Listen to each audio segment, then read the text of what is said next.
Oh, no, I did not. I just recorded a good 10 minutes without hitting record.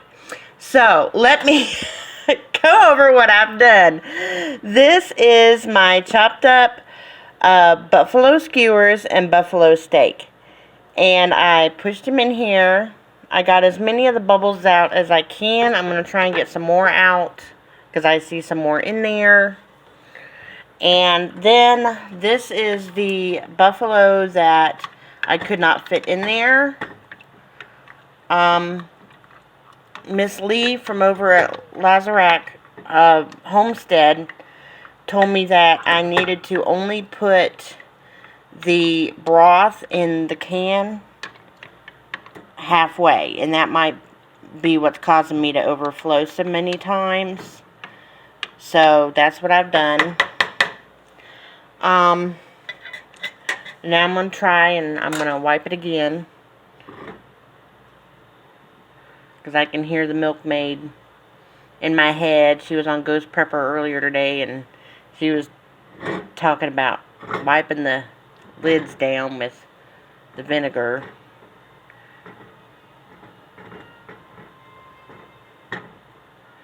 There we go.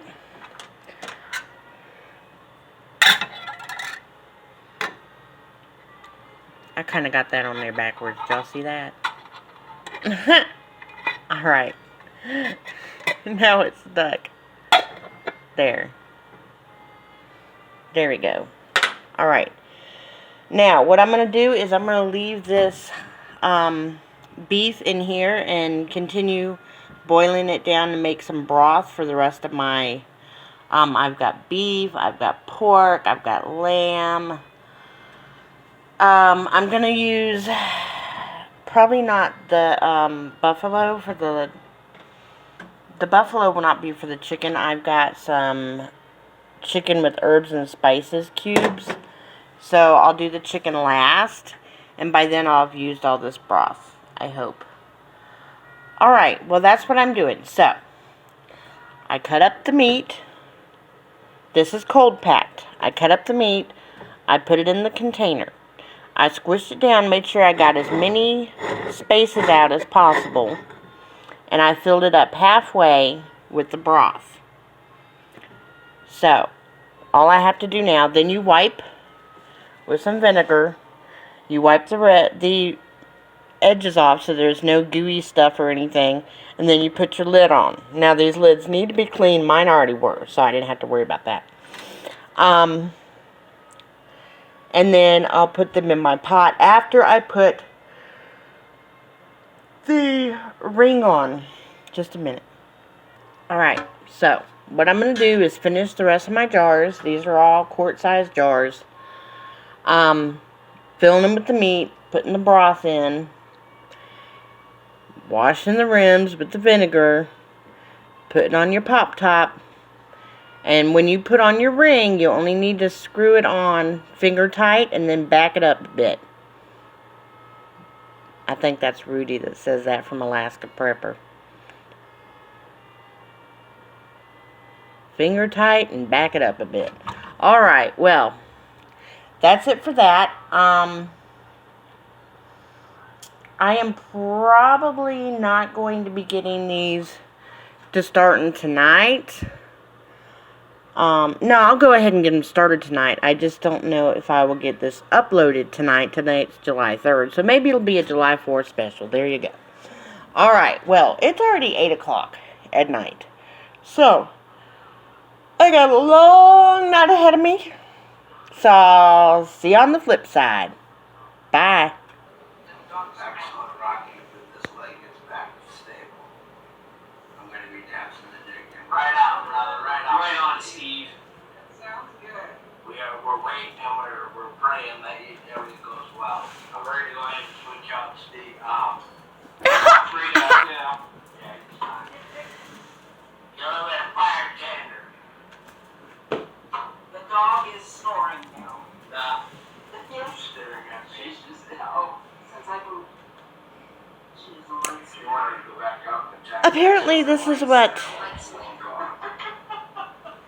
Irish, Scottish, whatever music on the violin Rocky was playing there. On her spot. She's not a happy dog. Yes. Look at him. She's not happy. So I'm trying to can, and he's running all over the place. Oh, golly. That dog is really, really territorial. That's a sparkly glove. One dog is That's right. Come on, give me that glove. Someone else barking out there too. It's Michael Jackson's other glove, apparently. Hey, can I have that? Can I have it? I want it. Give it to Grandma. Oh, give it to Grandma. You want it? You want it? I'm excited about it. We're getting ready. We've got pork tenderloin that's been marinating for a day now, right?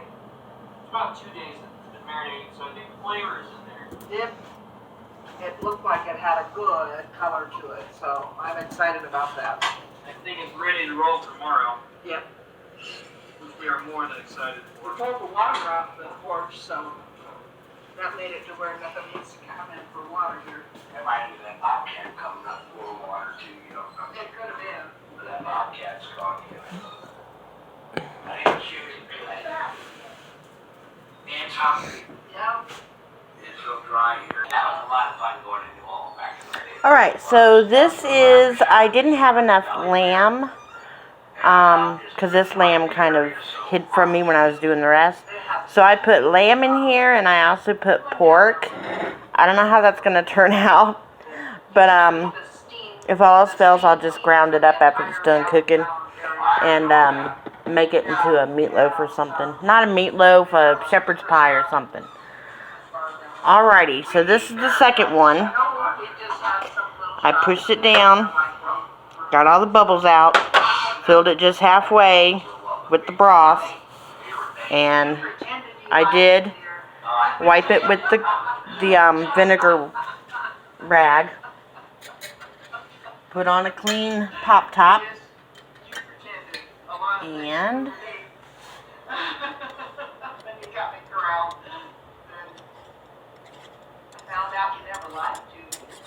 I just pretended a few times that you enjoyed fingertip, yourself. back it up. When you're dating, right?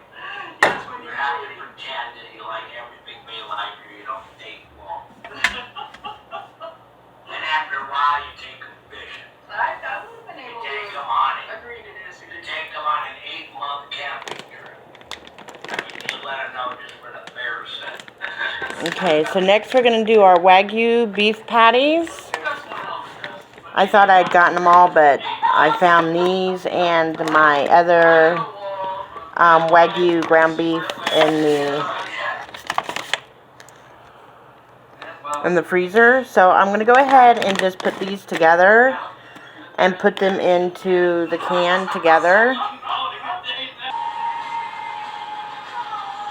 Alrighty, so this is the ground turkey, the Italian style ground turkey, and the Italian style ground pork. Because I asked for 3 things of turkey and got 2 things of turkey and 1 thing of Italian pork. Not really sure about all that, but anyways, they couldn't take it back. And they didn't have any turkey, so I canned it. Hopefully it'll be alright. Again, pushed it down, got all the bubbles out. Put some of my meat broth on top. And wipe the edges off. I'm going to go ahead and get this little bit of meat off of there. Oh great, now I get to clean the edges again. Well, that just figures.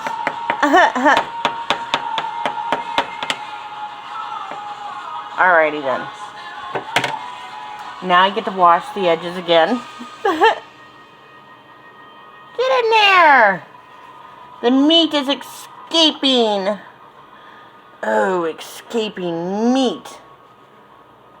Anyways, so I'm just going to wash this down now.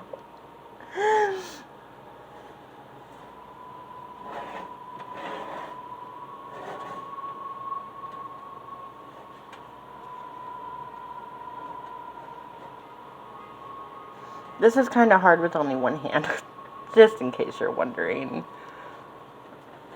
So I'm going to pause it for a minute and do this. Okay, so we're back. I've washed it all down. And now I'm going to put my lid on. That was just the easier way of me doing it.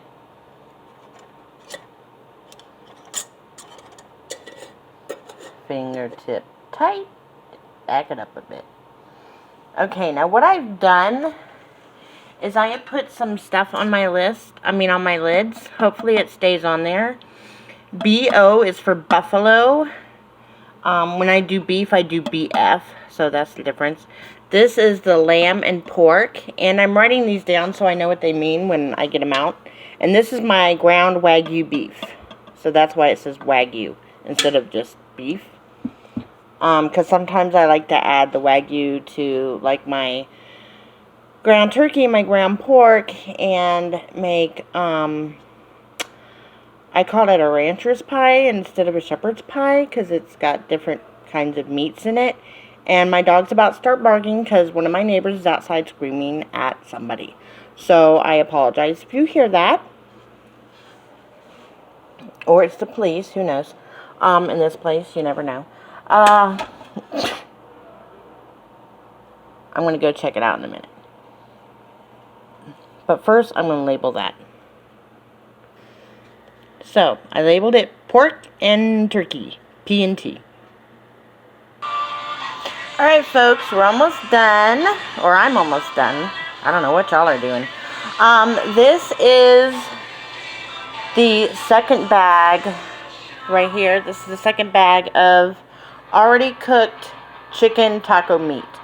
So, one of these containers, one of these bags, makes a whole quart. So, that is 2 pounds. Okay? That's enough for me and my girls. I do have some broth left over right there, the chicken broth, and I'm going to use that, just a little of that to put in here. And then I'm going to use it for my chicken meatballs as well. And that way I don't have to use the bouillon cubes. So let's see if we can do this without making a big mess. Probably not.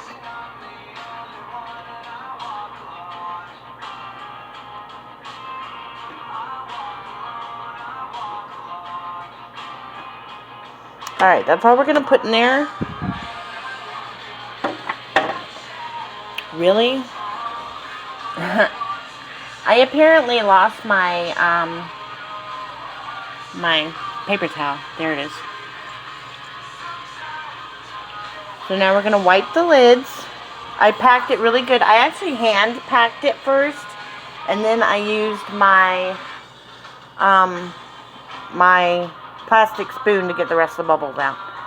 But as you can see, I made quite a mess. So it's really imperative that you get all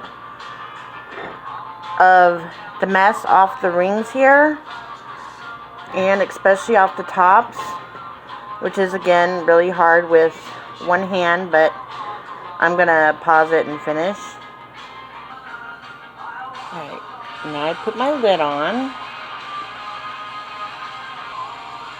Alrighty, so ring on, finger tight, preferably straight.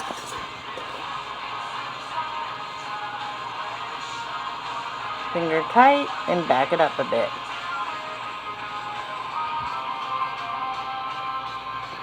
Alright, I've got room for one more, so I may not be doing the chicken meatballs. I may just be cooking those and eating them. Alright, I just want to let y'all know, I don't know if this is going to work, but the last time I canned a bunch of different stuff, I got it all mixed up. So I'm hoping that even if it, you know, a little bit of it's left on there, because it is a permanent marker, that hopefully it'll be alright and I'll know what's inside. But yeah, I'm still rocking out. I think what I'm going to do is go ahead and do the other chicken taco meat, and that way I will have some broth left over, and I can do the chicken meatballs in the oven, and then I'll have something to eat on over the weekend. Okay, so another issue I'm probably having, besides my loud music, I apologize. You see this line right here? I thought this was 2 inches. I literally just measured, and this is actually 4 inches. So when this starts bubbling and it's at 4 inches, it's probably what's causing the eruptions to happen. So I measured down to where 2 inches is, and it's right here. So I'm only going to fill that much water. Not all the way up to like 4. It's actually 5 inches from here to there. So about halfway through is where I need to be putting that. So we're going to do that, and then I'll be right back. Okay, so I finally got the lid on. There's warm water in here, and I'm going to let it slowly come up to temperature. So I don't know how long that's going to take. But after it comes up to temperature, we're going to wait for this little thing right here to steam. And once it starts spitting out regular steam, like a stream of steam, not just put, you know. Then we're going to put the timer on for 10 minutes and let it steam steady for 10 minutes before we put our jiggler on. We're not going to do that right now, though. So it's okay that I'm touching the jiggler because I'm not leaving it on. And some of y'all know what I'm talking about. So, after the jiggler gets on there, and it starts doing its little thing, its little dancey thing, then we're going to set it, excuse me, I misspoke. We're going to wait till it gets, from my elevation, we have to get it on 12. I usually do 13 because the 12 is really hard to, 12 psi's is really hard to keep steady on my stove, but 13 will work. So, and I'm going to let it be at 13 psi's for 90 minutes, and then we'll be back. Alright? So, heat this up, let it get up to heat, and then we'll wait for it to steam. But I've got it on high right now. So now we just wait. It's a waiting game. That's what we do. So this is the end of part 1, because this is going to take quite a bit to do, and my cell phone is going to die if I don't get it on the charger. So I'll see y'all in part 2. Bye.